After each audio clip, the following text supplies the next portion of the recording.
ಒಂದು ಟ್ರೈನ್ ಭರ್ತಿ ಹೆಣ ಬಂದಿದೆ ಪಾಕಿಸ್ತಾನದಿಂದ. ನಿಜವಾದ ಪರಿಸ್ಥಿತಿ ನಿಮಗೆ ಗೊತ್ತಿಲ್ಲ. ಅಹಿಂಸೆ ಅಹಿಂಸೆ ಅಹಿಂಸೆ ಅಂತಿರಲ್ಲ, ಈ ಅಹಿಂಸೆಯಿಂದ ಏನು ಸಾಲ್ವ್ ಆಗುತ್ತೆ ಬಾಪು ಅಂತ. ಮತ್ತೆ ಗಾಂಧೀಜಿ ಅದನ್ನೇ ಹೇಳ್ತಾರೆ, ನಿಮ್ಮ ಹೆಂಡತಿ ಮಕ್ಕಳನ್ನೆಲ್ಲ ಹೊತ್ಕೊಂಡು ಹೊಟ್ಟೋಗಿದಾರಾ, ನಿಮ್ಮ ಹೆಂಡತಿ ಮಕ್ಕಳದೆಲ್ಲ ಬಲಾತ್ಕಾರ ಆಗ್ತಿದೆಯಾ, ಅವರನ್ನೆಲ್ಲ ಕ್ಷಮಿಸ್ಬಿಡಿ, ಅವರನ್ನೆಲ್ಲ ಕ್ಷಮಿಸ್ಬಿಡಿ ಅನ್ನೋ ಉತ್ತರ ಕೇಳಿದ್ದ ಜ್ಞಾನಿ ಕರ್ತಾರ್ ಸಿಂಗು, ಇಲ್ಲ ಬಾಪು, ನೀವೊಬ್ರು ಮಹಾತ್ಮ ಆಗಿರಬಹುದು, ನಮಗೆಲ್ಲ ಮಹಾತ್ಮ ಆಗೋ ಇಚ್ಛೆ ಇಲ್ಲ, ನಾವ್ಯಾರು ಮಹಾತ್ಮರಲ್ಲ, ನಾವು ಮಹಾತ್ಮರಾಗೋದು ಇಲ್ಲ, ನೀವೊಬ್ರು ಮಹಾತ್ಮ ಅನ್ನಿಸ್ಕೊಳ್ಳಿ ಸಾಕು. ಮೋಹನ್ ದಾಸ್ ಕರಮ್ಚಂದ್ ಗಾಂಧಿ ಅವರ ಜೀವನದ ಕಡೆಯ 200 ದಿನಗಳನ್ನ ದಿನ ಬೈ ದಿನ, ಡೇ ಬೈ ಡೇ ಈ ಪುಸ್ತಕದಲ್ಲಿ ವಿವರವಾಗಿ ಬರೆದಿದ್ದಾರೆ. ಈ ಪುಸ್ತಕದ ಹೆಸರು from the pages of the Hindu, Mahatma Gandhi the last 200 days. ಇದು ಹಿಂದೂ ಪ್ರಕಾಶನದ ಪುಸ್ತಕ. ಈ ಪುಸ್ತಕದಿಂದ ಕೆಲವು ಪುಟಗಳನ್ನ ಇವತ್ತು ನಾನು ನಿಮ್ಮ ಮುಂದೆ ಓದಿ ಹೇಳ್ತೀನಿ. ಭಾನುವಾರ 11ನೇ ಜಾನ್ವರಿ 1948 ಸರ್ದಾರ್ ವಲ್ಲಭಭಾಯ್ ಪಟೇಲ್ ಅಂದಿನ ಗೃಹ ಮಂತ್ರಿ ಆಗಿದ್ರು. 55 ಕೋಟಿ ರೂಪಾಯಿ ಪಾಕಿಸ್ತಾನಕ್ಕೆ ಕೊಡೋದು ಬೇಡವೋ ಅನ್ನೋ ವಿಷಯದಲ್ಲಿ ಬಹಳ ತಕರಾರು ನಡೀತಾ ಇತ್ತು.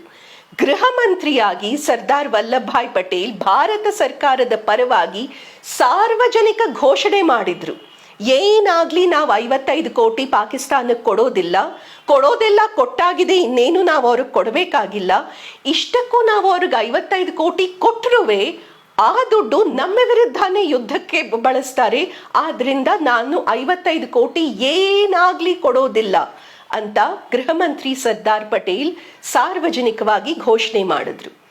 ಆ ಘೋಷಣೆಯಾದ ಸ್ವಲ್ಪ ಹೊತ್ತಿಗೆಯ ಮೋಹನ್ ದಾಸ್ ಕರಮ್ಚಂದ್ ಗಾಂಧಿ ಉಪವಾಸಕ್ಕೆ ಕೂತ್ಕೊಂಡ್ರು. ಇಲ್ಲ, ಪಾಕಿಸ್ತಾನಿಗೆ 55 ಕೋಟಿ ಕೊಟ್ಟೇ ಕೊಡಬೇಕು, ಇಲ್ಲದೆ ಹೋದ್ರೆ ನಾನು ಉಪವಾಸ ಮಾಡಿ ಸತ್ತು ಹೋಗ್ತೀನಿ.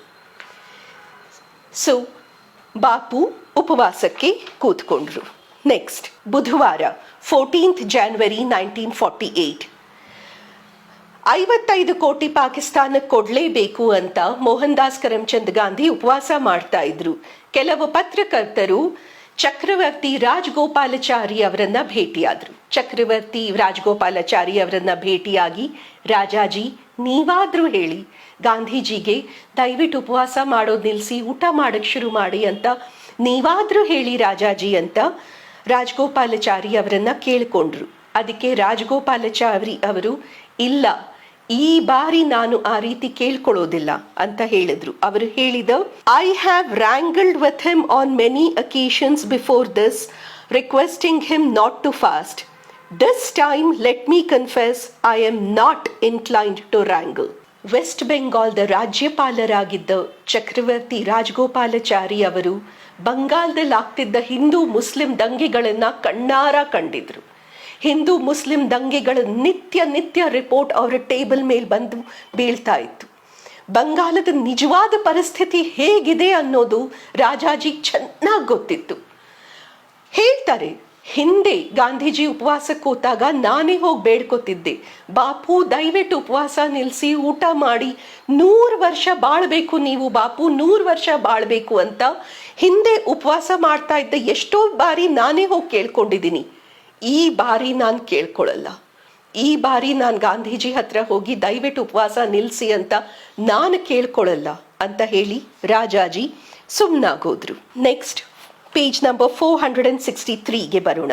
ವೆಡ್ನೆಸ್ಡೇ 21st ಜಾನ್ವರಿ 1948 ಇಷ್ಟೊತ್ತಿಗೆ 55 ಕೋಟಿ ಕೊಡೋದು ಅಂತ ನಿರ್ಧಾರ ಆಗಿ ಗಾಂಧೀಜಿ ಉಪವಾಸ ನಿಲ್ಲಿಸಿದ್ರು.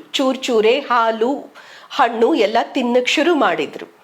ಸೊ 21st ಜಾನ್ವರಿ 21ನೇ ಜಾನ್ವರಿ 1948 ಅಚಾನಕ್ಕಾಗಿ ಮೋಹನ್ ದಾಸ್ ಕರಮ್ಚಂದ್ ಗಾಂಧಿ ಏನ್ ಘೋಷಣೆ ಮಾಡ್ತಾರೆ, ನಾನು ಪಾಕಿಸ್ತಾನ್ಗೆ ಹೋಗ್ತೀನಿ, ನಾನು ಇಲ್ಲಿಂದ ಮೊದಲು ಸೇವಾಗ್ರಾಮ್ಗೆ ಹೋಗಿ ವಾರ್ಧಾದಲ್ಲಿರೋ ಸೇವಾಗ್ರಾಮಲ್ಲಿ ಸ್ವಲ್ಪ ದಿವಸ ಇದ್ದು ಶಕ್ತಿ ಎಲ್ಲ ಬಂದ ಮೇಲೆ, ಕೈಕಾಲ್ಗಳಿಗೆಲ್ಲ ಶಕ್ತಿ ಬಂದ ಮೇಲೆ ನಾನು ಅಲ್ಲಿಂದ ಮತ್ತೆ ನಡ್ಕೊಂಡು ಪಾದಯಾತ್ರೆ ಪಾಕಿಸ್ತಾನ್ಗೆ ಹೋಗಿ ಜಿನ್ನಾನ ಭೇಟಿ ಆಗ್ತೀನಿ. I must go to Pakistan. ಬುಧವಾರ ಈ ಘೋಷಣೆ ಮಾಡಿದ್ರು. ಈ ಘೋಷಣೆ ಕೇಳಿಸ್ಕೊಂಡ ತಕ್ಷಣ ಸುಮಾರು ಜನರಿಗೆ ತುಂಬ ಭಯ ಆಯಿತು.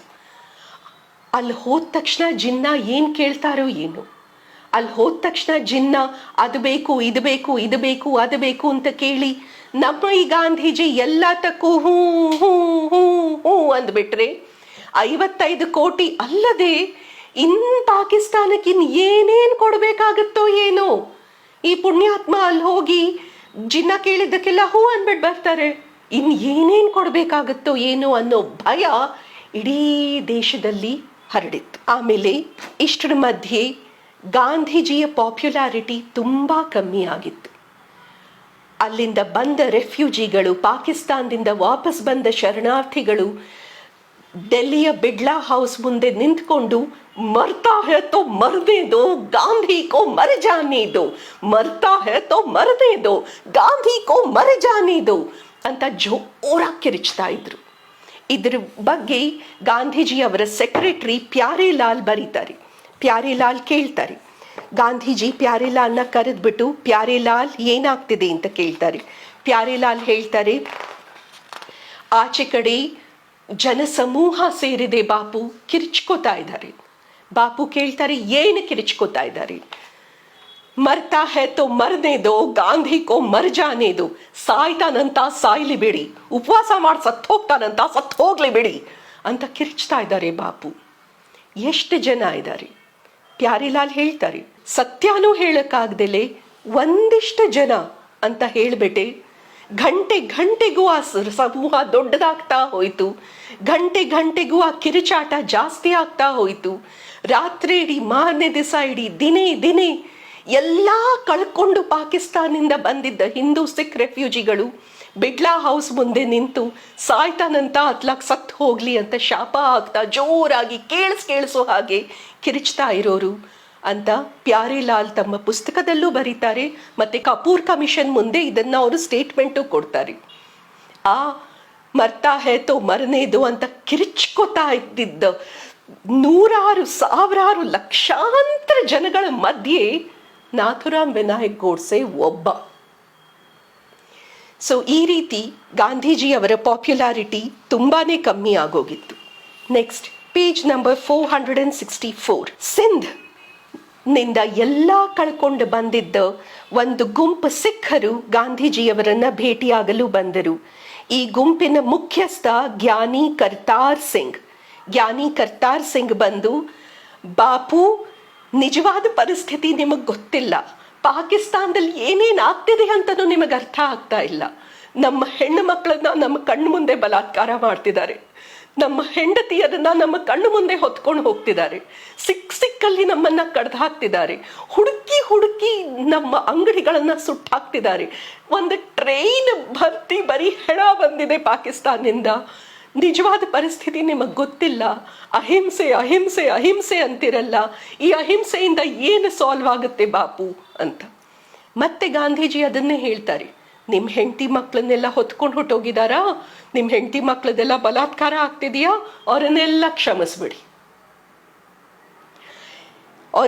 ಕ್ಷಮಿಸ್ಬಿಡಿ ಅನ್ನೋ ಉತ್ತರ ಕೇಳಿದ್ದ ಜ್ಞಾನಿ ಕರ್ತಾರ್ ಸಿಂಗು, ಇಲ್ಲ ಬಾಪು, ನೀವೊಬ್ರು ಮಹಾತ್ಮ ಆಗಿರಬಹುದು, ನಮಗೆಲ್ಲ ಮಹಾತ್ಮ ಆಗೋ ಇಚ್ಛೆ ಇಲ್ಲ, ನಾವ್ಯಾರು ಮಹಾತ್ಮರಲ್ಲ, ನಾವು ಮಹಾತ್ಮರಾಗೋದು ಇಲ್ಲ, ನೀವೊಬ್ರು ಮಹಾತ್ಮ ಅನ್ನಿಸ್ಕೊಳ್ಳಿ ಸಾಕು ಅಂತ ಹೇಳಿ ಜ್ಞಾನಿ ಕರ್ತಾರ್ ಸಿಂಗ್ ಹೊರಟೋದ್ರು.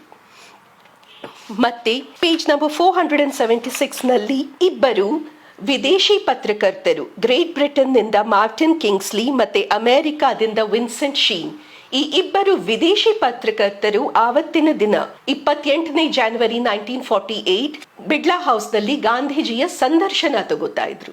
ಈ ಪತ್ರಕರ್ತರು ಕೇಳ್ತಾರೆ, ಗಾಂಧಿ ಅವರೇ, ಅಹಿಂಸಾ ಅಹಿಂಸಾ ಅಹಿಂಸಾ ಅಂತಿರಲ್ಲ, ಈ ಅಹಿಂಸಾದಿಂದ ಏನೇನು ಸಾಲ್ವ್ ಮಾಡಬಹುದು? 2ನೇ ವಿಶ್ವಯುದ್ಧ ಆಯಿತು, ಕಾನ್ಸಂಟ್ರೇಷನ್ ಕ್ಯಾಂಪ್ಸ್ ಆಯಿತು, ಹಿಟ್ಲರ್ ಅಮಾಯಕರನ್ನ ಹಂಗೆ ಕೊಂದ, ನಿಮ್ಮ ದೇಶದಲ್ಲೇ ನೋಡಿ ಕಾಶ್ಮೀರಲ್ಲಿ ಏನೇನಾಗ್ತಿದೆ ಅಂತ. ಮುಸಲ್ಮಾನ್ ಆರ್ಮಿ ಸೈನಿಕರು ನಿದ್ದೆ ಮಾಡ್ತಾ ಇದ್ದಿದ್ದ ಹಿಂದೂ ಸೈನಿಕರ ತಲೆ ಕಡ್ದು ಹೋಗಿದ್ದಾರೆ. ಇದನ್ನೆಲ್ಲ ಅಹಿಂಸೆಯಿಂದ ಹೇಗೆ ಸಾಲ್ವ್ ಮಾಡ್ತೀರಿ, ಇದಕ್ಕೆಲ್ಲ ಅಹಿಂಸೆ ಹೇಗೆ ಉತ್ತರ ಆಗುತ್ತೆ ಅಂತ ಮಾರ್ಟಿನ್ ಕಿಂಗ್ಸ್ಲಿ ಮತ್ತು ವಿನ್ಸೆಂಟ್ ಶೀನ್ ಗಾಂಧಿಯನ್ನ ಪ್ರಶ್ನೆ ಕೇಳಿದ್ರು. ಗಾಂಧಿ ಕೊಟ್ಟ ಉತ್ತರ ನೀವೇ ಓದಿ. ಈ ಪುಸ್ತಕ ತಗೊಂಡು ಈ ಪ್ರಶ್ನೆ ಗಾಂಧಿ ಏನು ಉತ್ತರ ಕೊಟ್ರು ಅಂತ ನೀವೇ ಓದಿ. ಆದರೆ ಇಲ್ಲಿ ಬರ್ದಿರೋ ಆ ಉತ್ತರದ ಒಂದು ಶಬ್ದ ಹೇಳ್ಬಿಡ್ತೀನಿ ನಿಮಗೆ. ನಾನ್ ವಯೋಲೆಂಟ್ ಆರ್ಮಿ, ಅಹಿಂಸಾವಾದಿ ಸೈನ್ಯ. ಈ कोई मुझे समझाए, ಯಾರು ನನಗೆ ಹೇಳಿಕೊಡಿ, ಅಹಿಂಸಾವಾದಿ ಸೈನ್ಯ ಹೆಂಗಿರುತ್ತೆ, ಅಹಿಂಸಾವಾದಿ ಸೈನ್ಯ ಅಂದ್ರೆ ಏನು ಅಂತ.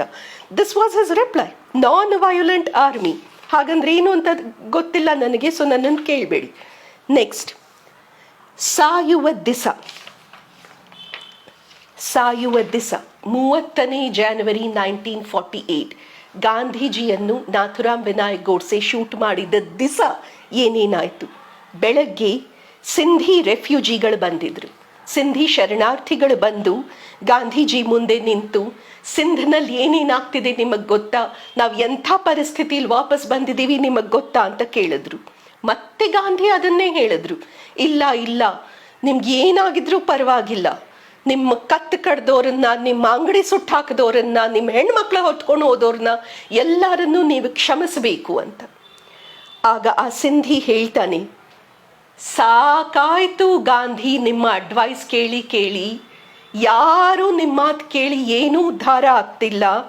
ನಿಮ್ಮ ವಾನಪ್ರಸ್ಥದ ಸಮಯ ಆಯಿತು, ನೀವು ಹಿಮಾಲಯಕ್ಕೆ ಹೋಗೋದು ಒಳ್ಳೆಯದು. Please retire to the Himalayas.